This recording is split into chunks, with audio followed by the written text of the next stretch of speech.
आ करके मेरी गाड़ी का 4 व्हीलर का चाबी लेता है और मुझे माँ बहन की गाली देता है और बीच सड़क पे रोड पूरा जाम हो गया।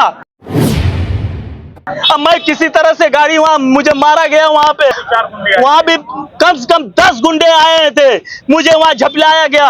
मैं वहां से किसी तरह से अपने घर गया। फिर मुझे फोन आया कि आपके बड़े भाई को हम लोग बच्चन यादव ने पकड़े हैं और मारते हैं, किडनैप किए थे हमारे बड़े भाई को। बच्चन यादव की गुंडई है। मैं शासन से पूछना चाहता हूँ, प्रशासन से पूछना चाहता हूँ, क्या वो मेरा पोस्टमार्टम करने आई है? मुझे गिरफ्तारी चाहिए। कितनी राउंड फायरिंग? 2 राउंड। सुना है आपने? ये आजमगढ़ शहर में एक बसपा नेता का गुस्सा है। गुस्साए बसपा नेता के समर्थकों ने तो शहर के जुनेनगंज चौराहे पर 13 सितंबर को रोड भी जाम कर दिया था। बसपा नेता की माने तो 13 सितंबर की सुबह जब वह गाड़ी लेकर जा रहे थे तभी बाइक सवार एक युवक से गाड़ी के टकरा जाने पर विवाद हो गया था। विवाद इतना बढ़ गया कि पल भर में बसपा नेता बबलू श्रीवास्तव के भाई सहित अन्य समर्थक भी मौके पर पहुंच गए और रोड जाम कर दिया। इस दौरान पुलिस और मीडिया कर्मी भी मौके पर पहुंच गए थे। पुलिस रोड जाम करने वालों को समझाती रही मगर बसपा नेता बबलू श्रीवास्तव अपनी मांग पर अड़े रहे और मीडिया के सामने बच्चन यादव और रोशन यादव नामक 2 लोगों पर गुंडई करने का आरोप लगाते रहे। मारपीट, बंधक और फायरिंग करने का भी आरोप लगाते रहे और इनकी गिरफ्तारी की पुलिस से मांग कर रहे थे। अब सुनिए बसपा नेता बबलू श्रीवास्तव से ही उनके साथ जुनेनगंज चौराहे पर क्या हुआ था और वे क्या क्या आरोप लगा रहे हैं और उनकी क्या है पुलिस प्रशासन से मांग। मैं बबलू श्रीवास्तव, बसपा का पदाधिकारी। मैं सुबह अपने हॉस्पिटल से आ रहा था, जा रहा था घर के लिए। सुबह रोशन यादव मेरे पीछे हॉर्न दबाते हुए जा रहा। मैं साइड लेकर के उसको साइड दिया।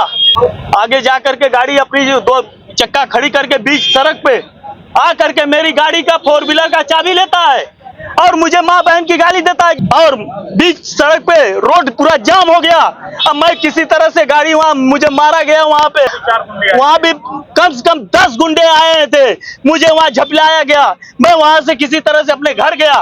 फिर उसके बाद बलरामपुर चौकी पे जा करके थाने पे तहरीर दी और दरोगा साहब के संज्ञान में ये सारी बातें मैंने बताई। उसके बाद मैं अपने काम पे लग गया। फिर मुझे फोन आया कि आपके बड़े भाई को हम लोग बच्चन यादव ने पकड़े हैं। तो बच्चन यादव के जब घर पे हम लोग 5 भाई आते हैं तो बच्चन यादव के लड़के हम 5 भाइयों को और मारते हैं, किडनैप किए थे हमारे बड़े भाई को।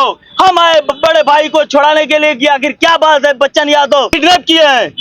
तो बच्चन यादव के लड़के ने 50 की संख्या में ये लोग हम लोगों को मारे और उसके बाद फायर किए। सामने से गोली निकल करके गई है। आप चाहे तो सीसी कैमरा से देख सकते हैं, रिकॉर्डिंग भी है।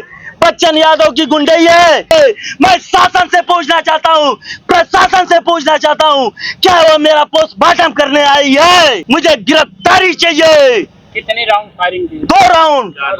2 राउंड घर में से 2 राउंड सामने, 2 राउंड अंदर हुई है।